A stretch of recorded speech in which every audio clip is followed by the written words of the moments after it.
Kung ginabuksan mo ang imo kamot,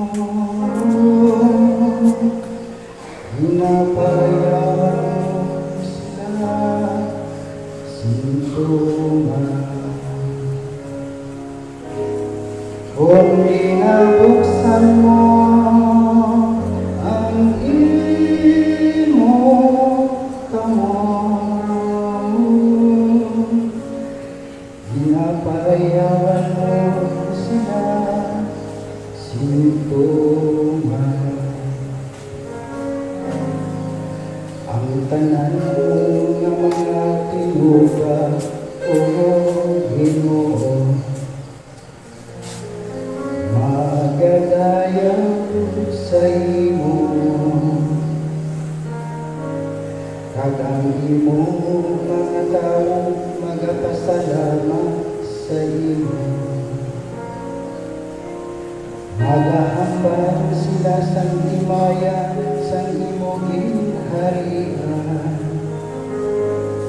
kag magasugid sila sang imong. Kung ginabuksan mo ang imo kamot, hinapayawan mo sila sintuman. Ang tanan-tanan na nagakabuhi magalaw sa iya,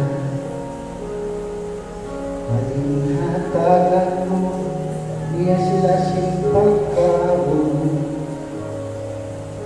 Sabi ko na ilang kinahanglanon, binahatagan mo sila sintuman, dahil nahimuan mo ang tanan na ilang mga kinahanglanon.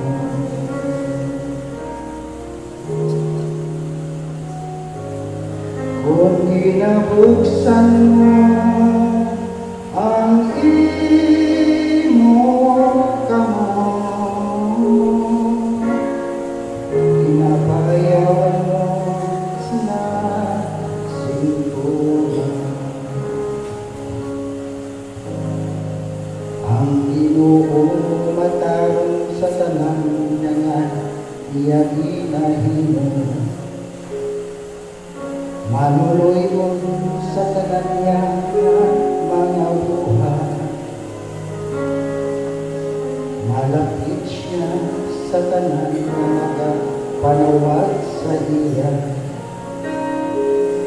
na nagapanawag sa iya si Maginadudon. Kung ginabuksan mo ang imo kamot, hinapayawan mo sila sintuman. Kung ginabuksan mo ang imo kamot,